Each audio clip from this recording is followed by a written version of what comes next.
Yo, what's up guys? Welcome back to the channel. So today we're basically going to be talking about this image that's been floating around. I saw over on lots of different Yu-Gi-Oh forums, specifically like Zodiac, also on different TikTok pages, but basically it comes down to Yu-Gi-Oh taking no skill to break boards. And let me go ahead and talk a little bit about it. We'll have some gameplay kind of here just playing in the background so we can make maybe some sense of it. So starting right off, what is the image? This is the image that like basically popped up. I'm not sure who to give credit to because I've seen it posted so many dang times. So I've also been asked, what are my thoughts on this? So I've already talked about like Yu-Gi-Oh in general in terms of like it negates every single thing, right? But I really want to focus in on like Yu-Gi-Oh in terms of its skill with breaking boards. So it says breaking a board in August 2016. This you can even go previous, you know, even further back. But it says I have to find a way to play through Blue Eyes, Spirit Dragon, Hope Harbinger, Impossible Hand Traps. If I can bait out the negates and use my extenders correctly, I can break their board and end on a couple of interruptions. Breaking a board in August 2022. Basically, if you guys don't understand the meme, the guy has like very little brain power. He's got mouth, his mouth is drooling. He's like, oh, super poly, dark ruler no more, forbidden droplet. Basically things that you cannot actually stop. And now let me go ahead and first off say that like I've always felt like Yu-Gi-Oh back in the day had way more interaction. It had way more ways to come back versus this day and age, right? It's like there's so many combos with tons of different decks that are 1 to 2 card combos that will end up with boards. I mean, heck, we might see it here with so many negates to the point where your opponent literally doesn't matter. They could be the best Yu-Gi-Oh player. You can put the person that's like a very beginner Yu-Gi-Oh player. If the beginner player has like, you know, 6 negates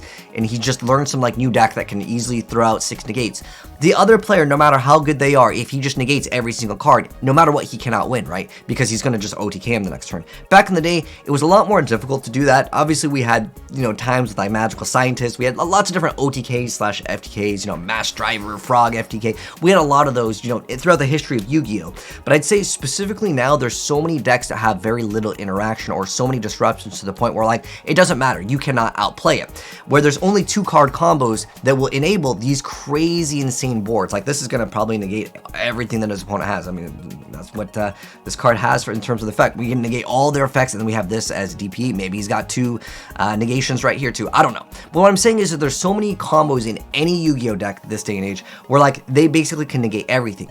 That's why these have to exist though. You have to have some way to break a board that cannot be stopped, because if you don't, then the other person literally doesn't get to play. But that still already happens regardless.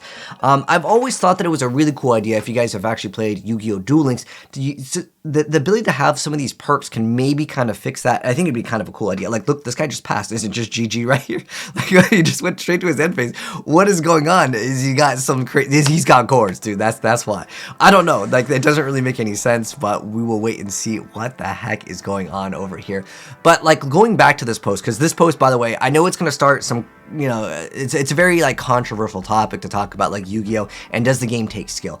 In terms of like breaking a board, I mean, you can definitely argue that with the newer forms of disruptions, when you are going second, the stuff that's going to break your opponent's board is a lot less thought processy, as in like you activate, your opponent can't stop it no matter what. But back in the day, like, you know, I grew up playing Yu-Gi-Oh! way back in the day, where like we used to like Neo Magical Swordsman was like a good, like, what was that, Battle Ox with like 1700 attack, 1800 attack, like Harpy's brother was Sky Scout now. But like those cards were like, oh dude, he got a strong monster turn 1, I gotta think about what I gotta do. But like nowadays, like it's just all OTK every single turn, every turn, and like the guy he cannot activate any skills. I don't know what his plan is right here. Maybe it's just he's just like, well, I'm just gonna sit here and just take a GG. Well, there was literally like exactly what you know, a lot of people like don't like, which is like very little interaction in just any game, right? This could go further with not just Yu-Gi-Oh, but other games in general, about like not being able to fully play because this guy has this item. It happens sometimes in other games too. I remember Fortnite had the mech, and it was just like super overpowered. But the problem is that with like other video games, they had like these patches where like they'll remove something, right? But like Yu-Gi-Oh seems like it always just gets like this other deck, like the new Dark Worlds, you can negate 5, 6, 7 cards with like a board, and you can like hand loop your opponent. Like it always feels, and it goes almost back to my like previous video, which actually got really popular. I'll link it down below too if you guys haven't seen it. It talks about like the whole like too many negations, the whole like Yu-Gi-Oh thing that I've talked about, which is like why people leave Yu-Gi-Oh. It almost comes down to this as well, because when I used to play Yu-Gi-Oh, like Glad Beast was a very popular deck at one point, right? It was a very meta deck. Like Blackwings were also very popular. They were never at the same level as OP-ness that we see now, where they just like negate everything. Like Icarus attack would be, oh, he activated Icarus attack, and it was like something that you'd have to play around. You'd have to be like, okay, more than likely he's got an Icarus attack face down. Like he may have a bottomless, like he has the double back row. I almost want to open up this for a discussion about hand traps, but that's a topic for another day. It's mostly about like the whole like breaking boards. Like you would have to think if he's got, okay, he's got like, he's playing Glad Beast, he's got like 2 or 3 back row. Okay, one of them is probably a War Chariot. He might have like a Wabaku. If he has like Secutor out, you know, he definitely has Wabaku. Like you'd have to think about these certain plays that would play around certain things. Like, okay, he's got this as the back row. But nowadays, it's so much revolved around, I would say, just like, oh, stop everything. But these stop everything cards, they need to exist, because if you don't have like one card that stops everything that is on your opponent's board, what the heck is this card? Oh, what is he playing? Okay, oh, he's playing Blackwing Punk. Okay, but there's so many decks that have 2-card combos that end up on these boards, and I know it's frustrating to make an awesome board and your opponent has Dark Ruler no more, and you're like, dude, he has that card, and you feel like, dude, that's unfair. He uses 1 card, but we can even go back to like evenly matched, which still see some play. It's like, you made an awesome board, okay, evenly. It's like, you made an insane board, that was your commitment. But I also think back to like Yu-Gi-Oh back in the day, that's a commitment to a play, right? For example, we could also look at it in the same way that like if you go summon the Quarry set 4, set 5, right? Back when Glad Beast was a super popular deck, if you got Heavy Storm, you lost, but you took that risk because you're like, I want all my stuff. But sometimes back in the day, even if people had, let's say like, you know, Torrential, Bottomlesses, back in the day when people had Trap Dash, if people would set all of these cards, right, they were making that commitment to that play. They're investing like into a risky play, because if they have heavy, you lose.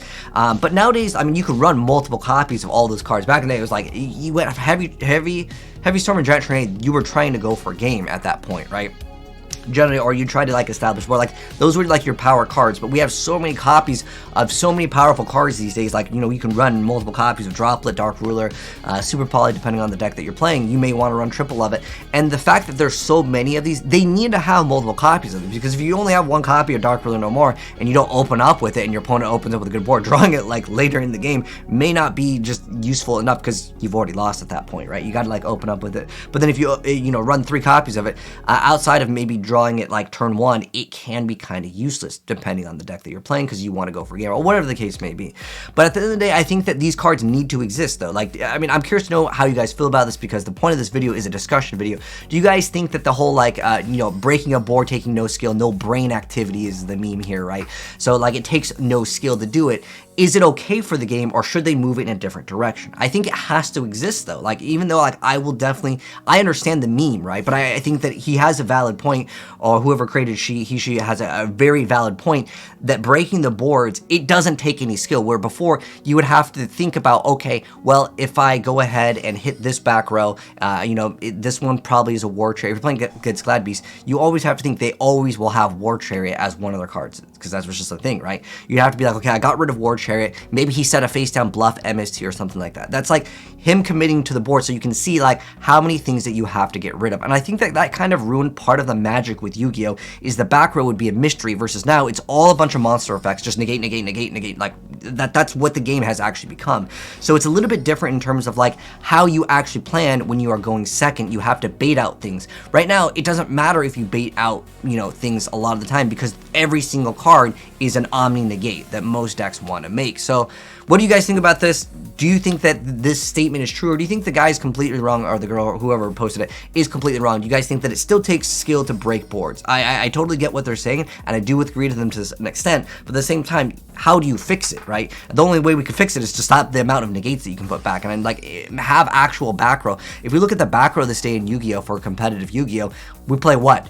Imperm? It's not even a real like actual back row. You just activate it from the hand most of the time, right? It's not like a true trap. Like most trap cards in the game don't necessarily feel like that they really exist in the same sense that a normal trap card would be when you're reactive, you're being active in response to your opponent maybe attacking or stuff. Back in the day when we played like Deep Prison, Shrinks, Lances, like these cards are great, I think, and more fair, because like it's like, okay, you attacked, you attacking the 4 back row. That's you getting punished. Versus now, it's like, well, he just has like 5 negates. He just negates all the cards, and you can't do anything. I don't know. It's a real tough situation, but I think it's a great discussion. Let me know your thoughts down below on this subject matter. But anyways, if you guys enjoyed this and you guys want to see more new discussions in the future, this is the first time here, subscribe, turn the bell. But yeah, definitely let me know your thoughts down below. I think it's an interesting topic. But thanks for tuning in. I'll see you in the next video. Peace.